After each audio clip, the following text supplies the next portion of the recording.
ನಮಸ್ಕಾರ ವೀಕ್ಷಕರೇ, ವಿಲೋ ಚಾನೆಲ್ಗೆ ಸ್ವಾಗತ. ಚೆನ್ನಾಗಿದ್ದೀರಾ? ನಾನು ಚೆನ್ನಾಗಿದ್ದೀನಿ. ಇವತ್ತು ಸಮೋಸ ಮಾಡೋಣ ಅಂತ ಅನ್ಕೊಂಡಿದೀನಿ. ಬನ್ನಿ ವೀಕ್ಷಕರೇ, ಸಮೋಸ ಮಾಡ್ಲಿಕ್ಕೆ ಏನೇನ್ ಬೇಕು ಅಂತ ನೋಡೋಣ.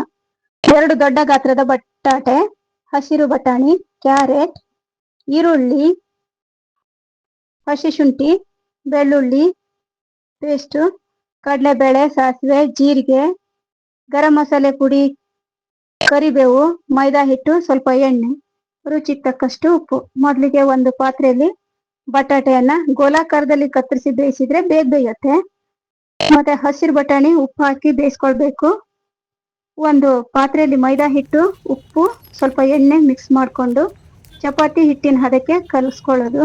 ನಂತರ ಮಿಶ್ರಣಕ್ಕೆ ಒಂದು ಬಾಣಲೆಯಲ್ಲಿ ಸ್ವಲ್ಪ ಎಣ್ಣೆ ಹಾಕಿ ಸಾಸಿವೆ, ಜೀರಿಗೆ, ಕಡಲೆಬೇಳೆ, ಕರಿಬೇವಿನ ಎಲೆ, ಶುಂಠಿ, ಬೆಳ್ಳುಳ್ಳಿ ಪೇಸ್ಟು ಹಾಕಿ ಹುರ್ಕೋಬೇಕು.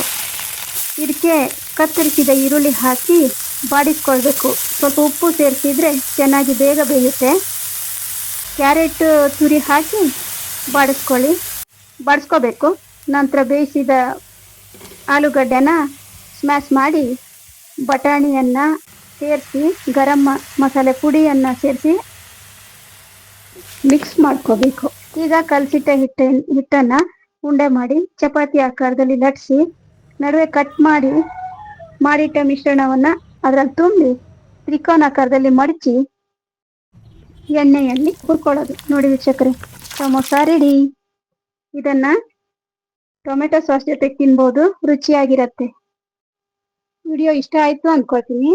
ಲೈಕ್ ಮಾಡಿ, ಶೇರ್ ಮಾಡಿ, ಸಬ್ಸ್ಕ್ರೈಬ್ ಮಾಡಿ. ಟಾಟಾ, ಬಾಯ್ ಬಾಯ್.